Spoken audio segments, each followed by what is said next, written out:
Também está bonita, trove, Geração 8 de março, aqui mesmo no centro de bairro Praia Pabou. Cultura é diferente bairro do vecindário, está ordo invitar. Também tem grupo de baile do centro de bairro Praia Pabou mesmo. Também tem colega poeta Omaira Bretten, Ariana Colman Chirino.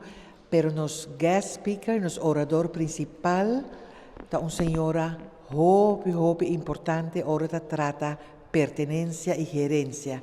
Nos também temos de nós, senhora Rodrigues Takama, notaris Rodrigues Takama, que também riba sua charla, tocante herência, testamento, etc. 10 viaja. De 10 viaja três outro. Ela toca a mim, você, Joshua, mi nota de barrio aqui, mi coração, sim, passo por que mitad de Dakota, pero nossa rumang barrio, passo por que uma biba de Rancho Strat, Bandi Kowloon, pa quase ano. Que me considera mi mes também toch crente de barrio de Praia Pabou. Sim, e por me 50 gente mulher que chega, dá regalito a trove, tradicionalmente centro de barrio Praia Pabou, tá regalar e por me 50 gente mulher que chega regalito de nan coração para recuerdo de dia bonita e interessante aqui.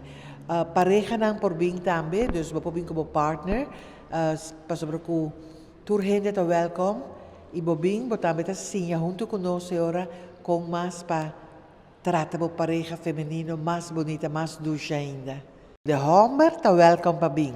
É nos dia 8 de março, dia internacional de gente mulher e tour gente está welcome, Humber e mulher.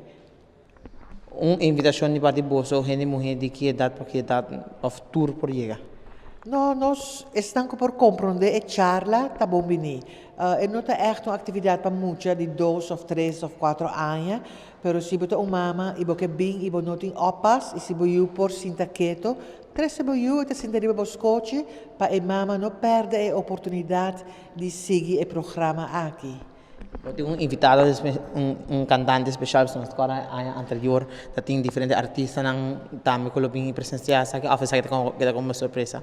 Não, nós temos Edgin Semeler, grande artista, multifacético de Go Cultura, e também canta nos himnos que por viva sin ser mulher, e também canta algumas canções bonitas para nós. Então, aceita nos guests invitar também, e também honra-nos com sua presença, sua visita e sua participação como cantante potente de cantica bonita de Aruba e de Antillas, de Holanda, de Merca. Quem não conhece Edgin Semeler?